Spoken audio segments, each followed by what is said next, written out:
this one-on-one interview with Ted Siedle, the equalizer. I talked to him about this new investigation he's opened up with the Ohio Public Employees Retirement System. I'll leave a link in the description below for the Kickstarter on this. They're raising a goal of $75,000. They've got $11,000 down now. But this is an epic interview because he has a new book called How to Steal a Lot of Money Legally. You guys got to check this book out. This is not a paid interview, a sponsor interview. This is just me talking to Ted. He's been on a couple of times now. So if you haven't seen his first and second interview, second with the great Robert Kiyosaki, check it out in the links below. Enjoy. If you want to see more videos and interviews like this from influential people in tech, finance, and sports, subscribe to the channel and make sure you hit the bell to be alerted. And go a step further and join the YouTube and membership area for early releases of videos like this. I'm out of here. Ha! It's your boy Crypto Blood, and welcome to another Kicking It session. I've got a returning guest, Ted Siedle, and he's got a new book, How to Steal a Lot of Money Legally. Man, I've got to order this one. I was going to try to get it, Ted, on Audible, because that's how I usually consume all of my books, but I see that's not available yet, so I got to order the paperback. How are you, Ted? Been a while. Great. Yeah, it has been a while. It's great to be back with you.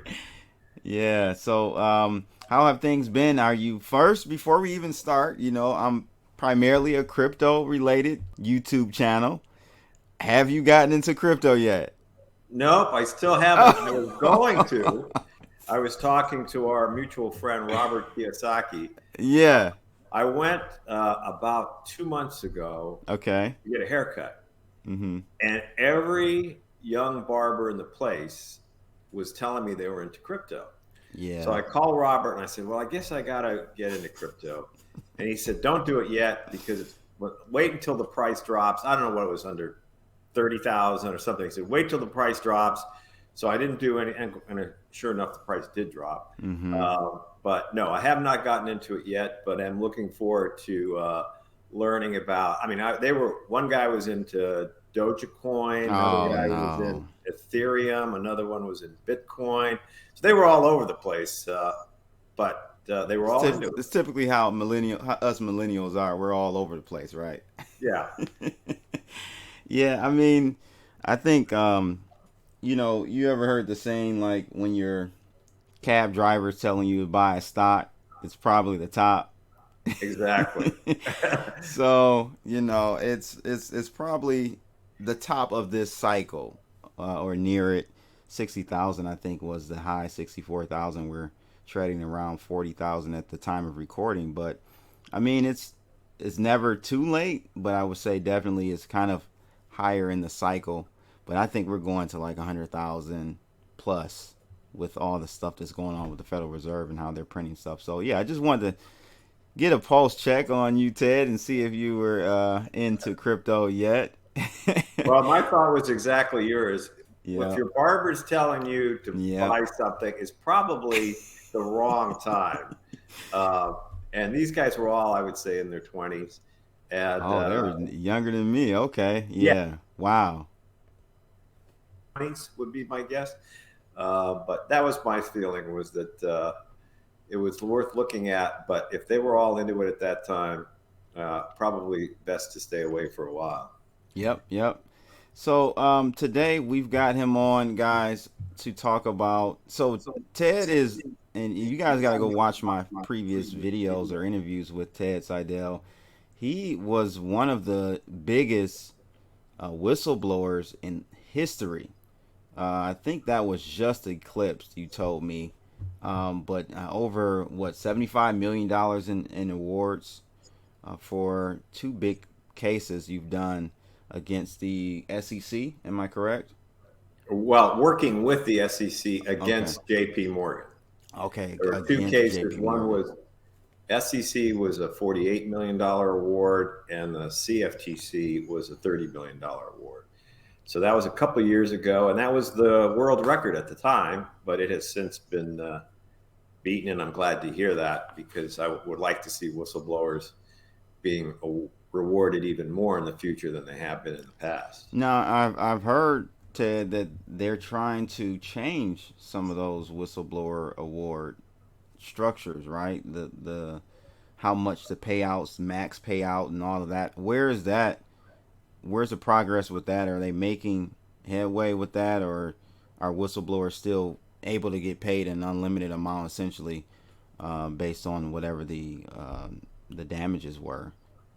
Well, it's a continuing struggle because corporate America hates whistleblower programs. Right. I mean, corporate America, uh, uh, the last thing they want is for employees with conscience to go to the government and Mm-hmm. report wrongdoing. So before these programs ever started, and since the day they started, there's been continuous corporate opposition to these programs. But thankfully, they're still moving along. They're still quite young. These Mm-hmm. programs are, really less than 10 years old.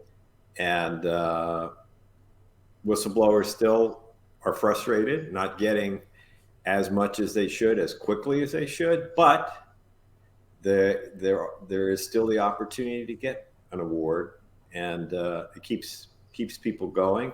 Hopefully they'll get better. The programs will get better. God knows there's an endless amount of corporate fraud. Mm-hmm. Question is, will we ever get to a point where you could get paid as much money blowing the whistle on corporate fraud as you can perpetrating corporate fraud? Mm. And Yeah. hopefully that day is not too far away. Typically, the damages or lawsuit amounts are way lower, a tenth of what they actually ended up earning from being fraudulent. And I'm assuming that's kind of what your book talks about. Maybe we Exactly. can. Okay. Yeah. Not that I want to mention my book, okay, because I certainly don't want to mention my book.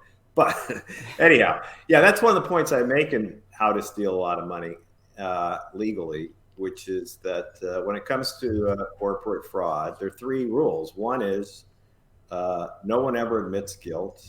Another one is no one ever pays back as much money as they stole. And the third is, of course, nobody ever goes to jail. Mm. So those are truisms about all securities fraud in any case. But How to Steal a Lot of Money Legally is a follow-up of the book I did with Robert Kiyosaki, which is called Who Stole My Pension? How to Stop the Looting. So this book, Who Stole My Pension, talked about the fact that pension money was being stolen. Looting of pensions globally was commonplace. The follow-up, How to Steal a Lot of Money Legally, describes how the money is actually stolen. It is a new approach to financial literacy. Financial literacy is in vogue now because there's so many young people saddled with massive student debt, Mm-hmm. and they're with all these new financial innovations like Robinhood or cryptocurrency. Right. The need for financial literacy is greater than ever. And of course, nowadays, with the demise of pension funds, everybody is responsible, more and more, almost everybody's responsible for crafting their own retirement plan, making decisions, how much money to allocate to stocks, bonds, alternative investments, whatever. So financial literacy is really important. April was Financial Literacy Month, and the Biden administration declared it Financial Literacy Month. And this book takes a new approach to financial literacy, which is there's value in teaching people how to steal, because if you don't learn how Wall Street steals, you're most likely to be the next victim. Right. Right. And it's stealing, but it's legally stealing. So it's not like I mean, you're playing within the rules, the parameters, right? It's just Exactly. basically knowledge that common folks don't know about is what you're teaching Exactly. people. Exactly. It's the devices that the entitled group on Wall Street, the Ivy Leaguers, whatever, the devices they use to steal money legally from common folk. And one of the chapters is about how to disclose your worst behavior. And so I give an example of how I could disclose I'm going to murder you using legal terms that would sound perfectly fine to most people. You know, Wow. I could say, if I was a money manager, I could say certain actions of the investment advisor may impact the longevity of investors and may potentially violate criminal laws. Most people would say, well, I'm not quite sure what that means. Well, it means I'm going to kill you, is what it means. So, Financially kill you, right? yeah, or legally, it just murder you. I mean, there are Yeah. ways you can disclose anything to make it sound like legal mumbo jumbo. And by disclosing, you have created your own defense. You say, well, I told you I was going to do it. You consented. So these uh, these craftily written disclosures in fine print is is a that's a major device that Wall Street uses to be able to say, well, we told the investor what we were doing. You can't complain. So we talk about devices like that, as well as how to create a compelling fake resume, how to look rich when you're not rich. These, and Oh, believe it or that's the American way right there. not, there is a ton of stuff on the internet about how to look rich when you're not rich. You could go to the Ferrari dealer, hold your cell phone up, take a selfie. If Oh, you put it on Facebook, here I yeah, am. yeah, I've yeah. busted people who've done this. There was a guy whose name I won't mention, who's in prison now, a money manager who was photographed in front of a private jet. Only problem was not his jet, you know. So it's how to do all. Now, It's does that work though? In theory, if okay, so wealthy people typically feel more comfortable around wealthy people, well, the right? bottom line is nobody wants to hire a poor person to manage their money. So if Right, you're going to manage people's money, you've got to convince them you're wealthier than them, and right. Or you're even in business though, Ted. Like yeah. a wealthy person is not going to want to do business with a poor person in most cases because it's really a asymmetrical relationship there. Like I'm going to be helping that person more than that person most likely can help me.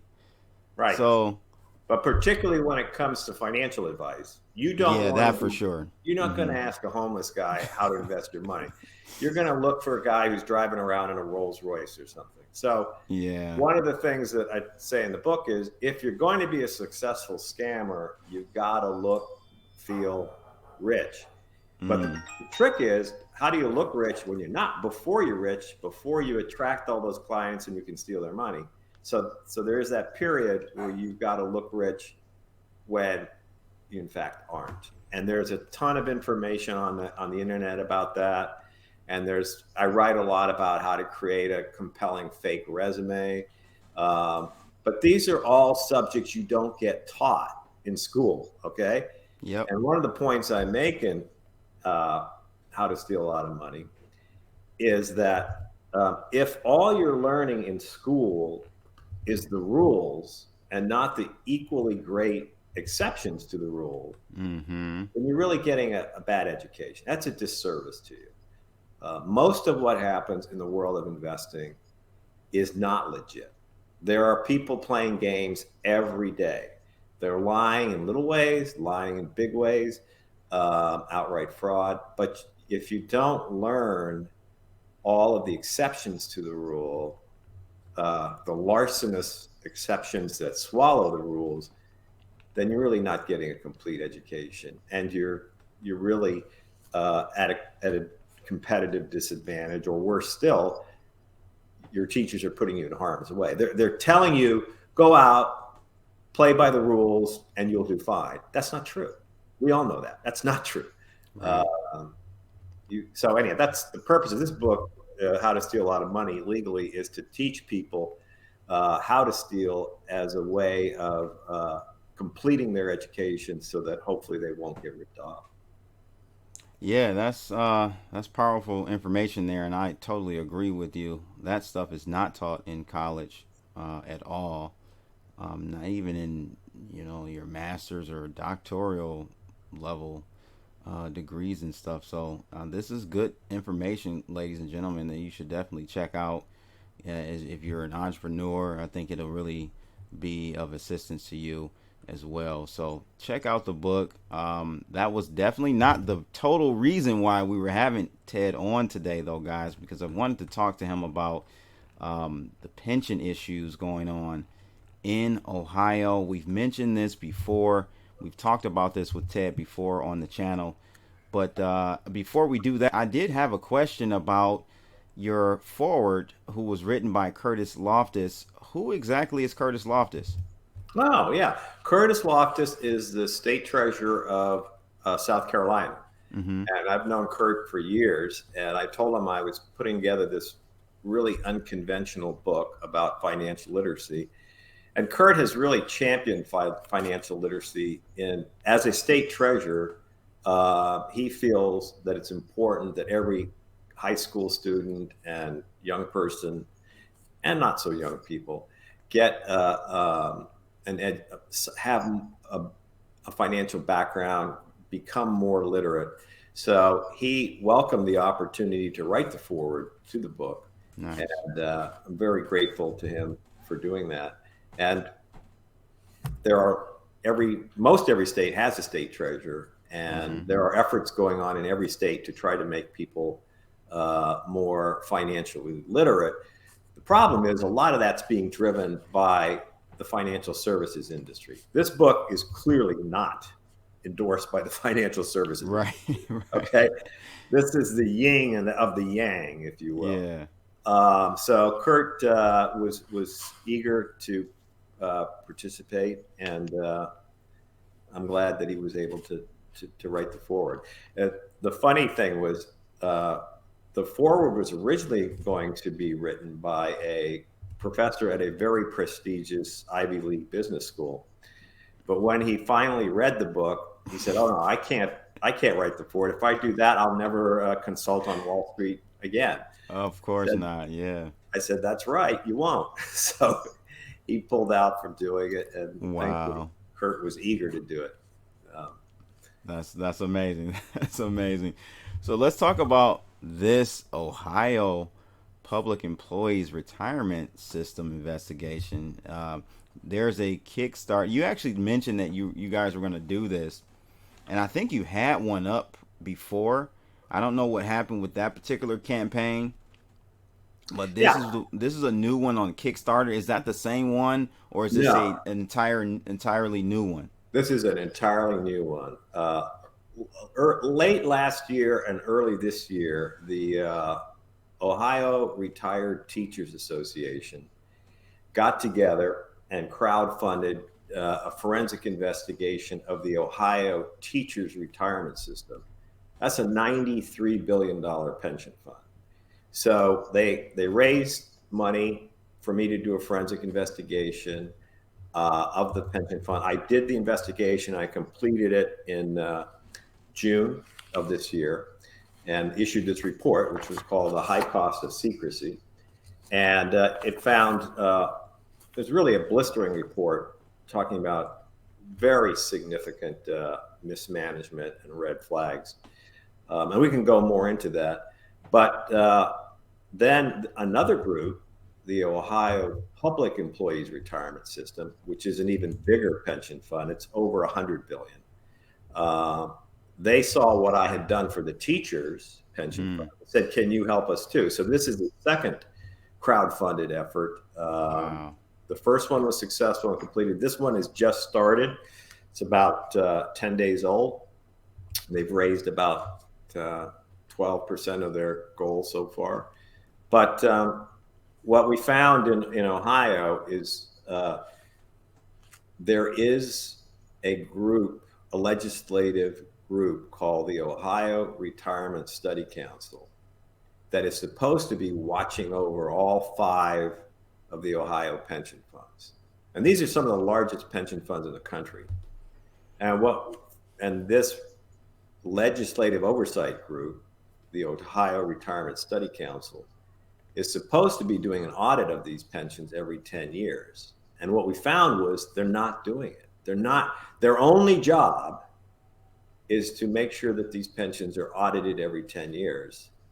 And they're not. they're not doing the audits. Some of the audits are over 21 years old, Oh my God. 21 years overdue. Some of the audits are, in the case of the teachers fund, the audit is 15 years overdue at this point. So it's really striking. Why would a legislative oversight group let in audits of $100 billion funds not happen? Why would they delay them? Why? Very, very suspicious, very disturbing. And so they hadn't done the audit for the teachers' retirement system. They haven't done the audit properly for the public employees' retirement system.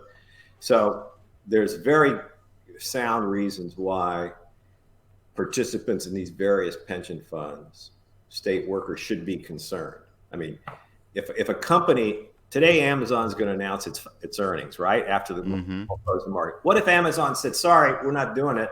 No earnings. We're not going to give you your financials." Well, that's how disturbed. Stock would go to zero, right, overnight. Right. I mean, right. So when $100 billion pension funds aren't audited as they're required to be under the law is being violated. Something very disturbing is going on. So with the law being violated, what are the consequences from that? Are they getting fined every 10 years or not? Nobody's done anything about it. No, wow. It's just been allowed to happen. And so there's no ambiguity here. The law is clear. Either you do it every 10 years, they haven't done it. And there have been stories in the media over the last year or two regarding the teachers fund calling for the audit. Why isn't it being done? So it's not like they can say, we forgot. Okay. Bad enough you would say that. You forgot to do a $100 billion audit. But they can't say that because there have been these newspaper stories demanding the audit. So I don't know.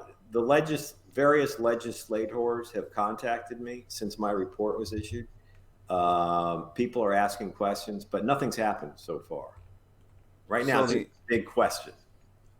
So maybe I missed this as you were talking about the Ohio Retired Teachers Association. What happened with that campaign that you raised the funds where you got whatever came of that whole situation, or is that ongoing? No, it's a great question. I forgot to mention. Yeah. So we issued the report June 2021. The report was made public. It was given to the FBI, the SEC, the Attorney General of Ohio, and it's available on the internet for anyone who wants to see it. So it was written up in NBC News and Bloomberg and in the local press. So the report is out there. It's only been out there for little over, almost 2 months now. It's been sent to all state legislators in Ohio. So it's the pension fund involved, the state teachers pension fund, claims they haven't read it yet. They haven't had it. So they issued a rebuttal. How do you issue a rebuttal when you haven't read it? That was one of the questions. That was one of the questions I had. I said, at the board meeting, the board said they hadn't read the report, hadn't had time to read the report, but then they issued a rebuttal. So isn't the board supposed to approve the rebuttal? Well, apparently it was a rebuttal written by the investment staff or whatever, but as of the last board meeting, the board said they hadn't had time to read my report. Wow. Which, I mean, it's pretty remarkable. How often does an investigation of a state pension commissioned by 40,000 retired school teachers, undertaken by the nation's leading pension expert, how often do these things happen? Never is the answer. So if a board gets a report like this, if the participants band together to hire an expert to give let's call it a second opinion, the board ought to take the time to read it immediately, right? Yeah. Agreed. Definitely. That's amazing. I can't believe that. So where are we with this new investigation? I know we've shown on the screen here they've got about, looks like $10,000 and some change here raised. Their goal is what, Ted, for this 75. particular It's 75,000 is their goal. 75,000, and that's to pay you to actually help them get things rolling, right? Yeah, that's to do the To hire the investigation. equalizer. Yes, to hire the equalizer. These projects typically take me about 6 months to do, Okay. and so it's about as close to pro bono as you can get. But it's yeah, the money is to fund the investigation. We are the other investigation of the teachers pension fund. We've issued the report. We are suing the pension for documents, the teachers pension, for documents that they've refused to give us about the investments. We had asked for all the prospectuses and offering documents on the investments, and they've refused to give us any so far. So that investigation is still ongoing. This teachers one, that we've completed the investigation, but there's still some litigation there. Mm-hmm. And this investigation, hopefully, we could start sometime this fall, and maybe get it done early next year. But Nice. like I said, the fact that there is this legislative oversight board that has failed to do its job and get these audits is very disturbing. All 5 pension funds in Ohio should be looked at. And we're talking about over 1 million people in these funds, over $200 billion. Wow. This is a massive failure to provide oversight. And is there anything in the state of Ohio that has a more profound impact on the state economy than the state pension funds? No, I mean, we're talking hundreds of billions of dollars. So if these pension funds are being mismanaged and the money's being squandered by bureaucrats who don't know what they're doing, then that's a huge drain on the state economy. Yeah. What other states have you been in works with or in talks with to help them uncover a lot of this fraudulent stuff going on? I know you mentioned Kentucky was in a horrible position. Is that a state that you're working with as well? Not anymore. I worked with Kentucky in 2012. I was hired by one of the board members of the Kentucky retirement system, was a whistleblower, and he asked me to be his independent counsel, and the pension fund agreed initially to pay me to be his independent counsel. He was saying he needed separate counsel because he disagreed with the rest of the board on the direction they were going. And the SEC investigated, but they did nothing in that case. And the pension fund is nearly insolvent at this point. I think it's about 12% funded, meaning they have 12 cents for every dollar in benefits they've promised to workers. I did a series of investigations in Rhode Island, which found that the pension fund had. Oh, I remember that one. Yeah, that was What's the lady up there? Her name? Well, it was Gina Raimondo. She was there. Now she's Commerce Secretary. Biden made her Commerce Secretary. Yes, we talked about that. After losing $500 million of the state pension was only had $8 billion in it. Gina Raimondo pushed the pension into a crazy amount of hedge fund gambling. They lost big money. Terrible decision. Her successor reversed course, but her financial decision making is highly questionable, and why she's in Washington, I have no idea. Then I also did an investigation in North Carolina of the $100 billion North Carolina pension system. That was about 5-6 years ago. Mm-hmm. So those are some of the states that I've. So I guess my question, Ted, what is your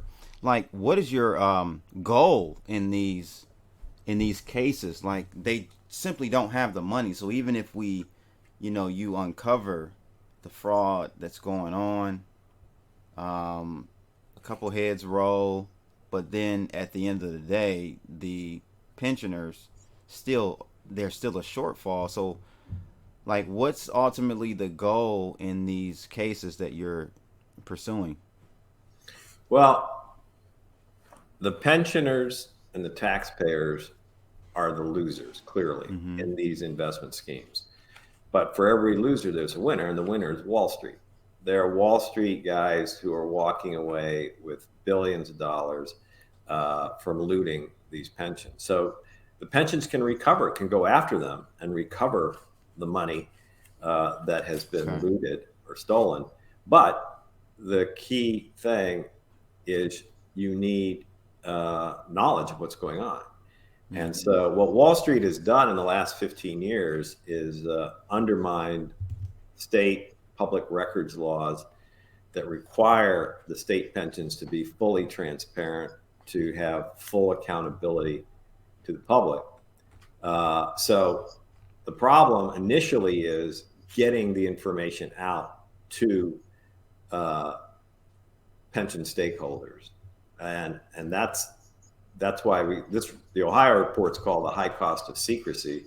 Mm-hmm. Secrecy in Rhode Island has cost. I mean, in Ohio has cost the state taxpayers, I estimated, about $40 billion. The pension fund would be fully funded if it weren't for these secret investment schemes. So my goal is to increase transparency, get people to understand how risky these investments are, these schemes that Wall Street creates that guarantee, that they will become wealthy. If you're Mm-hmm. charging fees of 7% a year, the investor's never going to get ahead. Never, because the average And rate of return is what, 7%, yeah, eight so percent. and the manager is sure to get ahead. The manager, it's Right. basically a wealth transfer. Whatever return on the investments plus principal is going to the manager every year, and the investor is being left with nothing. So these, and again, this is perfectly legal. Uh, Hedge fund to fund So and so others. maybe we should be going the other direction and trying to change legislatively change things so that. Absolutely. Mm-hmm. Absolutely. I mean, the legislators should care about this. The attorney general should care about this. The SEC, law enforcement, the FBI should care about this, but they don't. They're not doing anything. So, what we're doing is basically the work of these attorney generals, regulators. Wow. Yeah, the legislators, the simple solution to all this is to demand full transparency. So if the public knew what was really happening to their money, they'd scream, yell, and demand an end to all these shenanigans. But the secrecy that's crept in over the last 15 years, nobody's allowed. You're counting on your teacher's pension to be there 30, 40 years when you retire. But you don't know how the money's being invested. You're not allowed to see. Hopefully that would make you uncomfortable, because it should make you uncomfortable. And that's Yeah. what's going on now. So my immediate goal is, transparency. And then through transparency, we can get at recovering some of the money that has been lost. Because if we don't fix it, the public pensions will continue to be the dumbest investors in the room. They'll continue to get ripped off, and either the pension benefits will be cut, or taxpayers are going to have to put more money in. Yeah. That's inevitable. Both. That's what's going to happen. Both. Both scenarios are going to happen, in my opinion. Guys, I'm definitely going to, I just realized I can get the Kindle version for $99.99. I'm just going to do that, download the digital version, and read it on my tablet at night. I've got to check this one out. How to Steal a Lot of Money Legally. Ted Seidel.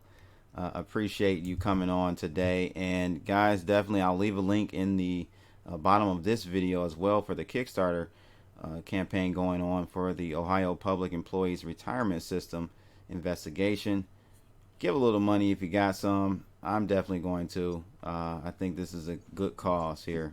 People need to know what's going on and justice needs to be served for sure. These Wall Street guys are just out of control. Ted, any last words for today? No, the last thing I'd mention is on the Kickstarter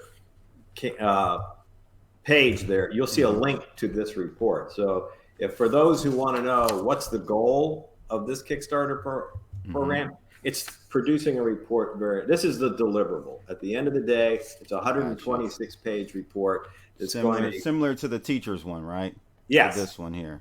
Yeah, the teacher's report is in a link on the Kickstarter page. Okay, gotcha. Then it says the end product will be a report like this one. Click here, and you can see the full report on the Kickstarter page as well. So if you can, it'd be helpful to get contributions from anyone who feels they're comfortable they can do. All right, there you go, Ted Seidel. Once again, great talking with you. And next time, guys, I promise I will have this guy into some cryptos. It's bigger than just cryptos, blockchain technology. We'll have to talk to him offline about what's going on. But again, thanks, guys, for tuning in. Another Kick in the Session with Crypto Blood and Ted Seidel. We're out of here, people. Holla! If you want to see more videos and interviews like this from influential people in tech, finance, and sports, subscribe to the channel and make sure you hit the bell to be alerted. And go a step further and join the YouTube membership area for early releases of videos like this. I'm out of here. Ha!